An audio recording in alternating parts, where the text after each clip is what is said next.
Okay, y'all, we're back on the truck today. We're going to try to do this. This truck reminds me a lot of my father. So I got to be careful with this one. But we got a 72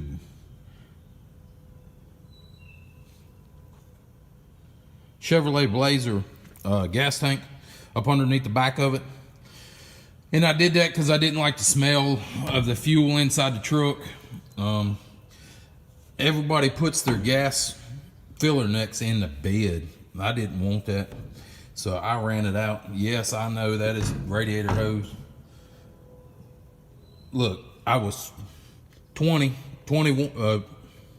I was probably 24, 25 when I was building this truck. I put the filler neck over here in the back of the fender, so you could feel it over here. It's got dual exhaust on it. It's got an aluminum drive shaft in it. Basically, you see those plates up there? Right there is what I'm talking about. Those plates. Basically, I cut this truck in half. Trick was, I bought this truck. My dad helped me buy this truck I was probably 16, 17, something like that. I sold this truck at probably 18, 19, something like that.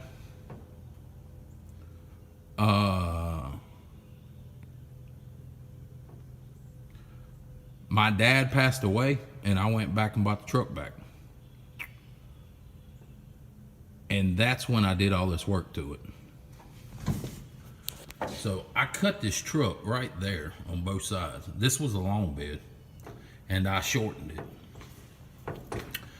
Well, what I didn't realize was that cross member there, it was up here. I didn't move that cross member initially, so I shortened it, and the wheels didn't line up right. The wheels was way back towards the back of the truck. Nothing would line up. So then I figured out that bracket there that holds the trailing arms had to be pushed forward. So I went and got another one of them and pushed it forward, and got it all lined up and got everything done here.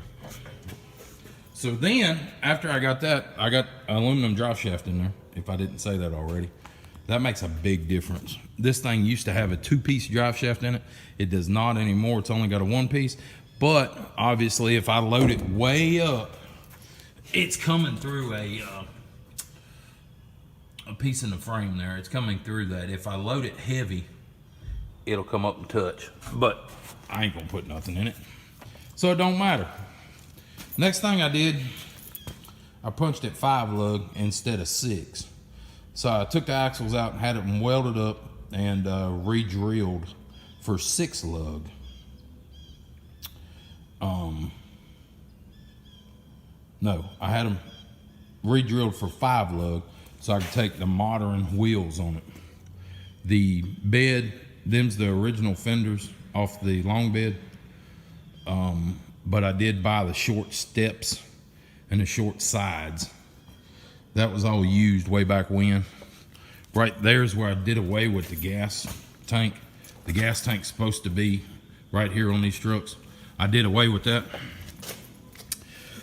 I welded all this up, all these fenders and doors and all. This lip right here on this fender, you will see them gone on 90% of them. This one is all weld. I welded that whole thing. That's built up weld and ground down and polished. So there's a lot of time spent in them fenders, just in them fenders. This hood is ruined, but it was pretty well toast when I put it on there, or when I had it the first time. That grill, that's a chrome grill. I bought it when I was young. I went down, and that was about, it was probably $300 or $400 back then. But remember, I was 20 years old working at Home Depot making $6 an hour. Hell, I probably wasn't even making that. I was probably making $5 an hour. Minimum wage back then was $3.30, something like that. So I bought that. Say it took me 2 months to buy it. What else did I do to it? Oh, the front wheels, front end. They're 5-lug too. Well, the main reason I did the back is because the front was done. I went and my buddy had a 72 Chevrolet truck sitting in the junkyard that had disc brakes on the front of it. So I took them disc brakes out and put them on this. It fits right on the spindles and everything. So I put it right on, and it worked good. It worked well. I thought I was going to be cool, and I went and bought chrome windshield wipers. The chrome arm and the chrome other piece there that holds the blade. So I'm going to be cool. I'm going to have the chrome ones. Well, the first time it rained, I thought I was big shit, so I turned my windshield wipers on. They come up. The damn chrome flew off along with the wiper blade. And when it went down, I had to shut them off, and both sides did it at the same damn time. And I ain't never replaced the damn wiper blades, but both of them blew off at the same exact time on me. This fender, one of these fenders, the rolls is different in it because I didn't weld it up right. By the time I got done, I was too tired to even try to do something else. But I got rid of, it used to have an antenna there. I got rid of that hole. Everybody's wanting to see under the hood, I'm sure. So let's open the hood on it. Let's see if it's still in here. Right there, we got an automatic transmission cooler. It's the big one. I built that bracket to hold the radiator. That radiator, no telling what it fits. It might supposed to be in here, it might not. I don't know. But it's new, whatever it is. That is a small block 400 that's been built. I built that out of the junkyard, and it's pretty hefty. Well, it used to be anyway. That intake, if you can see, I did that the old school way. I sanded that whole intake by hand with a sandpaper and polished it. I got hundreds of hours just in that intake. Took it off, sanded it, polished everything on it, and put it on this motor. I got the old school aluminum valve covers on it. I got the old school ram horn exhaust manifold. It looks like that one exhaust bolt is falling out right there, but we'll fix that. I had to chain the motor down. These trucks have solid metal throttle cables, so I'm playing around with it, and I kick it, jerk the throttle cable, you know, smash the gas, it pulls this in. When it does, the motor rocks. It breaks this motor mount. When it breaks the motor twists even more. When it twists even more, it hung it bent that throttle cable, or the metal throttle shaft. It bent it. When it bent it, it held it at full throttle. Well, when it did that, I'm slamming on the brakes trying to stop. Well, that don't work. I couldn't stop. So I put it in a donut. So I start doing donuts in this parking lot, trying to figure out how to make this thing stop. And then after about maybe 4 or 5 donuts, it dawns on me, reach up and shut the ignition switch off. So I reached up and shut it off, and obviously everything quit then. And I got out and seen what happened. I bent that rod back, and I drove it with some sense down to the parts house, or I might have drove it home, no telling. But I put a new motor mount in there pretty quickly. And then I chained it down because I was scared it was going to happen again. So basically, when you chain one down, you leave the chain loose, like here. So it's loose so you don't get vibration in the truck. But when you stand on it and that motor twists, that chain catches it and don't let it go but so far. And you only got to do this one side. You don't have to do the other side of it. The other side, you know, obviously it's coming down, so it don't matter. It's twisting this way, so it won't go nowhere. But little stuff like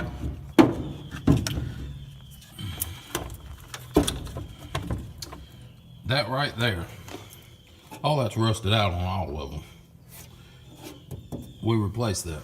That's all been cut out and re-welded all in, ground down. Everything's been fixed where you can't tell where it happened. You can tell a little bit there's been body work done here, but you can't tell exactly where that's been done. The other side was the same way. It was cut out and fixed. I guess I put a new battery box in it. I know it's going to need a new heater core. Is that thing, or a whole new heater box, because that one's rotted out. It's going to need a new hood on it. The hood, back in the day, you can see right there, Bondo coming out. That whole side was just caved in. Evidently a tree or something fell on this truck when I bought it, and all that was caved in. All this up here was caved in. It was just destroyed. So back when, well, you can see it there going down that side and it twists out. Way back when, I did the best I could with it. I couldn't find me a hood.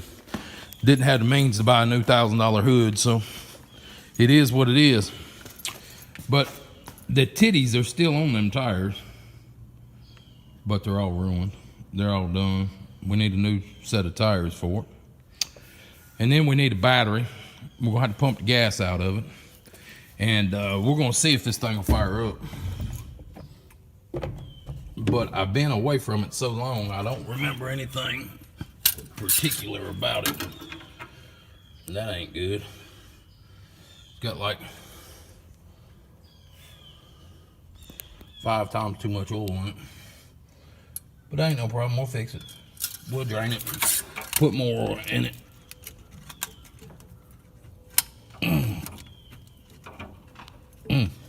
Won't go down as far as it was. Maybe I had it too far. But anyway, we're gonna work on this thing a little bit and see what we can do with it. But interior. Let's go to the interior side. Interior, here it is. Repainted all it. All that's been painted. If you see up there, my vents, I painted them blue to match the blue on the side, all up silver. Got a brand new seat in it, brand new, all new paint, new rear view. I put a new windshield in it right before I stopped. The windshield was all, whatever you call it, matted over. This is a tilt wheel. So it's got a, I think that's like mid 80s. From mid 80s all the way up to the 90s was same. So it's got a tilt wheel in it. I painted all that silver to match everything. The emergency brake on these are there. This was a manual transmission when I bought it. I switched it and it's now an automatic. I got some pro gauges down there if you can see them. Well, you'll see them there. Somewhere, yeah, there we go. We got a radio in it.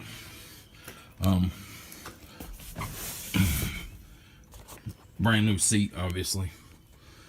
My damn 6x9 kicker is back there. Boy, I thought I was the shit back in the day. That's the color the carpet's supposed to be. It's supposed to be that same silver as the paint. But, and, you know, obviously the seat and everything was the same. I even painted the rubber around the back window to match. But the floor, or not the floor, but the carpet has faded. That over there, it's got a little bit of water in it. I don't think nothing's wrong. All that's plastic, hard plastic siding that I put on it.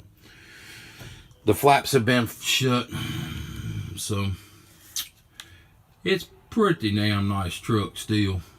I'm gonna I'm gonna fire it up. We're gonna go one more round with her and see what we can do. I put Kenwoods in the door. You know, when you're young, you always think about the radio, but there's a lot other things other than the radio.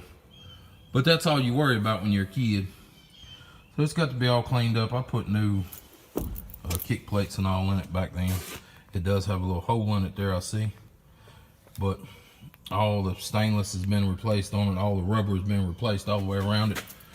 The only thing I didn't do is replace these felts because I didn't know how back then. You can see that felt there hasn't been replaced. But anyway, there it is.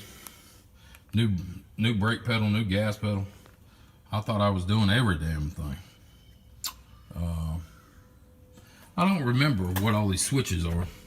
Seems to me, I remember having to buy them things. This was a cigarette lighter, it seems to me like. Yeah, that's a cigarette lighter. I had to get it to match. So you got your cigarette lighter, your ignition switch. That was the windshield wipers because it had that button in the middle. If you was lucky enough to have the little squirters, you could push the button in and make it squirt. And this is your headlights. You pull them on and off. Turn signals now are out here. And this is a tilt wheel now. That will tilt down or up. You can tilt that. Oh, come on, baby. Tilt up. Yeah. So you can go down or up with it. And, yeah, that's a spot and scope there laying on the floor.